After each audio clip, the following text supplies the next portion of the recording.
Hi guys, this is Lillian again from Kenya to Montana, USA, and here I bring you Sylvester. He's here again to tell us how he prepared for his NCLEX exam. He started preparation when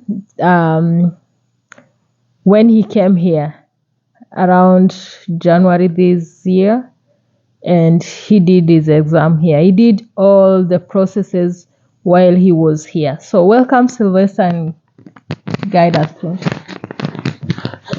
Thank you guys, Sylvester here again. So this is how I prepared for the NCLEX exam.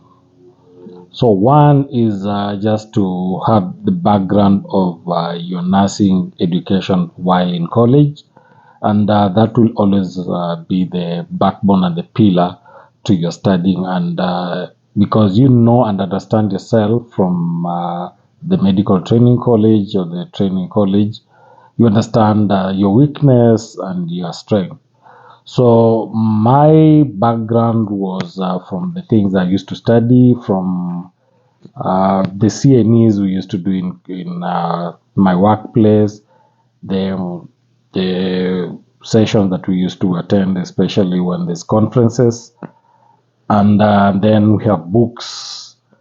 So NCLEX is not as easy as it looks, and is not as hard as people may tell you.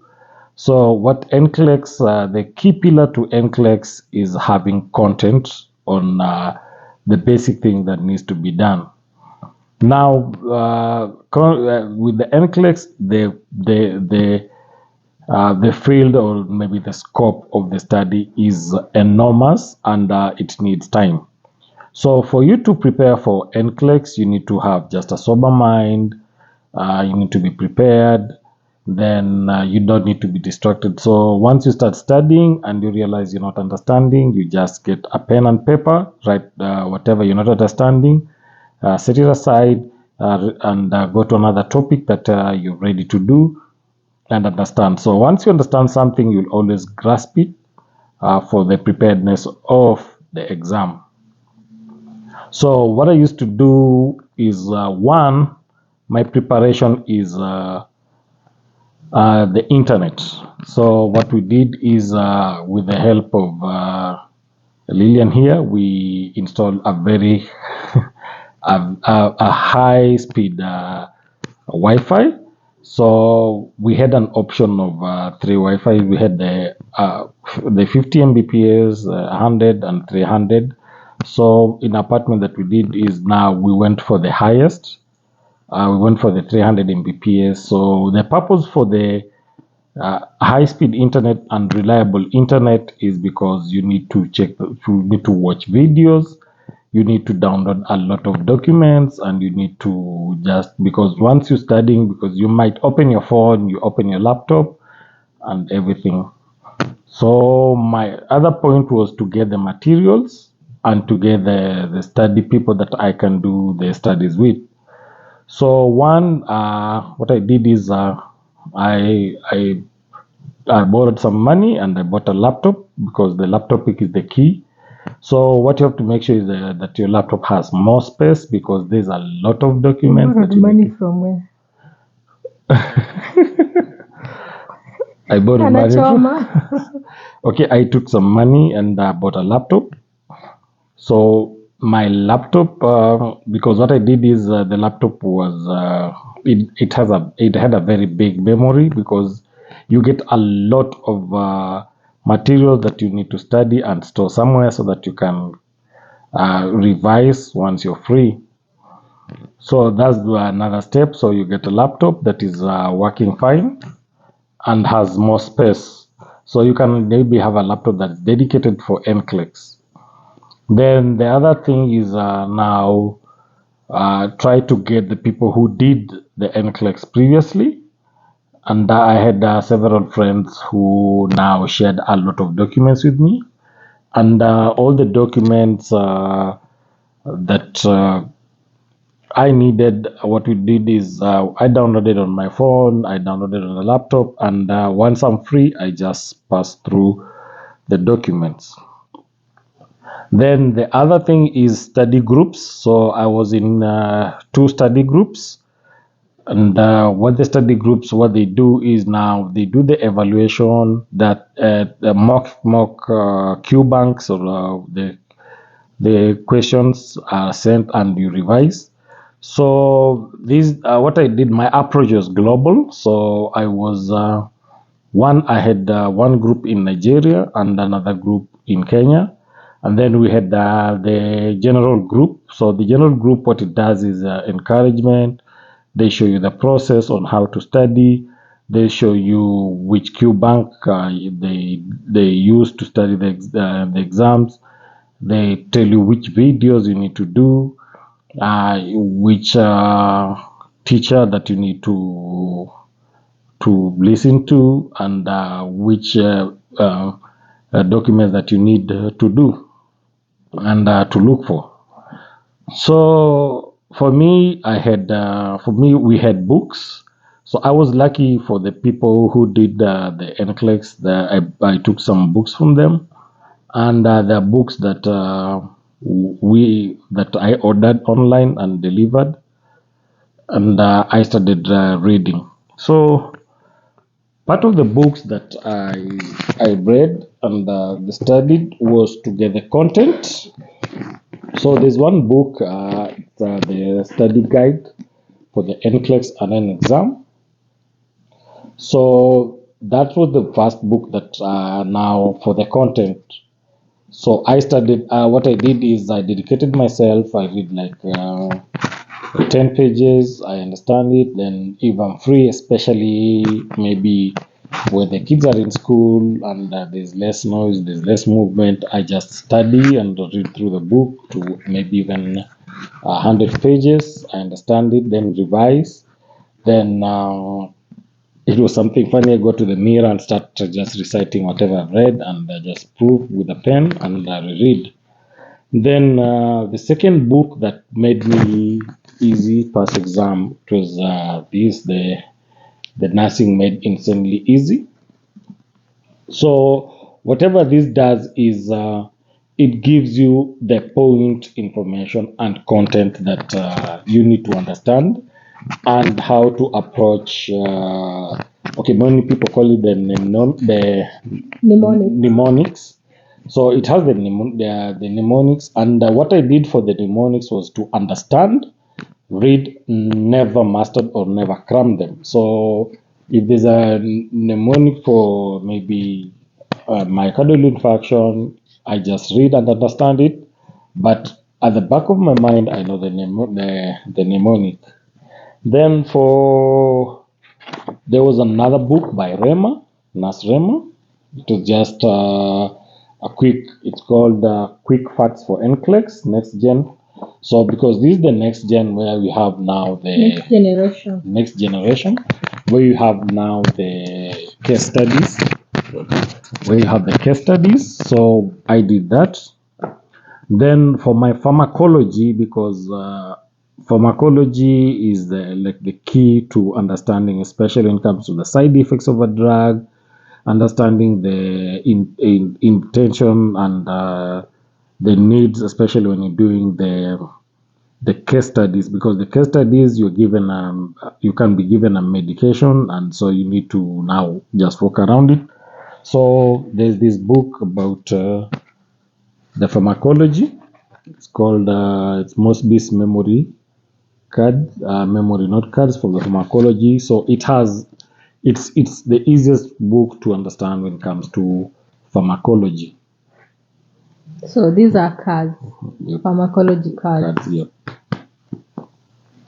So for that, what I did is pharmacology is broad, and it's so specific when it comes to especially the side effects of the antipsychotic drugs.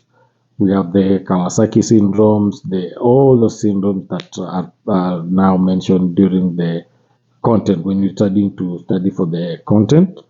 So pharmacology will always be in it, because you'll find that someone has a dry mouth, so they'll let you know, is it a side effect, or is it an effect, or is it desired side effect or desired effect for that. So you just keep in with the pharmacology. Now these are the books, that are the physical books. Now we have what you call the Q banks. So the Q banks is the Q banks are is what the Q bank is a mock exam of the NCLEX. So mostly how the Q banks are set, you realize that's the exact duplicate on how NCLEX is set. So the Q banks, what I did is I bought Archer, and Archer has videos, and there's some more functionalities whereby you can pay for the tutor. So there's a live tutoring where now the teacher will show you on the progress from the day that you want to do from the day one of study to the projected. So what you do is you key in your projected day of exam. Do you pay for a teacher? For me, I did not pay for the teacher. Oh, Yeah, for me because I had an advantage because yeah. So I did not pay for the teacher, but the QBank has that option. So for the Arch itself, you project the day that you need to do your exams, and it will automatically give you a study table. And the study table is the one that now helps you what you need to do in each and every aspect of the month, of the week, the day, and then hour once you're free. So after having the Archer, and we had the groups, we had now the hack of it is now you need to have as much Q banks as you can just for the comparison. So I had a friend who gave me bootcamp, and bootcamp is what it does. It shapes your mind, and it shapes your understanding of how you can ask the exam. So the bootcamp now, what it does is it enhances your mind on how you need to study because it's a bit tougher than Archer. So I had bootcamp. Then what we did is I shared my credentials with two other people. So there's one who gave me his what you call NAS archive. And then there's another Q bank that I was given. So what you do is when you have the three, you're able now to juggle between that the how you study for the exams. So the hack on how to study the exam is once you're free, you just dedicate yourself to reading a topic. Maybe even 1 hour will be enough. So once in 1 hour, you write something down. Then once maybe you're doing something, maybe even eating dinner or maybe just walking around, you can just check on it. Google is the boss to whatever you need to do. And then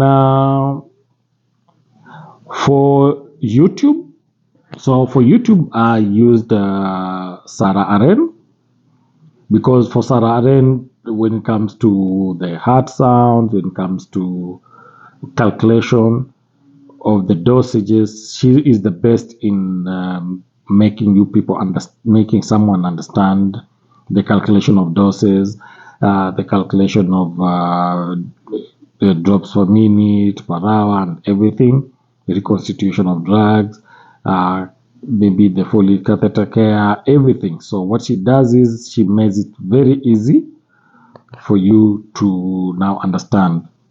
Then we have the McClinic.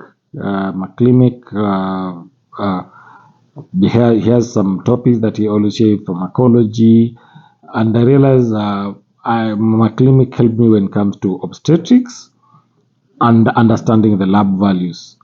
So lab values, you just need to understand the ranges. You don't need to know the specifics. So what I did is because I used to work in a hospital where now you had to do some ward runs, and during the ward runs you have to do a full evaluation of the lab values. So we have the lab values. So I understood the lab values, and then don't cram the lab values, just understand them. And there's a hack. So during exams, how I did my exams is you're given the lab values and you're given the ranges. So you need to have a background knowledge on the lab values, Then during the exam, they will always give you the ranges. Then we need to know the conversion of kilograms to pounds, then pounds to kilograms. You need to understand the conversion of Fahrenheit to centigrade, or the Celsius. So you just need to have that background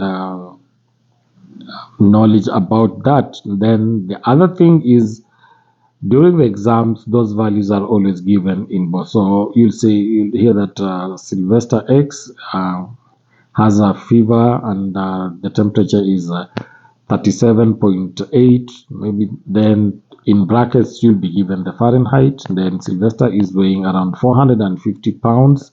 Then in brackets you'll be given the kgs. So it's not something to dwell much about, but you just need to know the calculation, because at the back of your mind you need to digest it faster and understand that you need to sit the exams.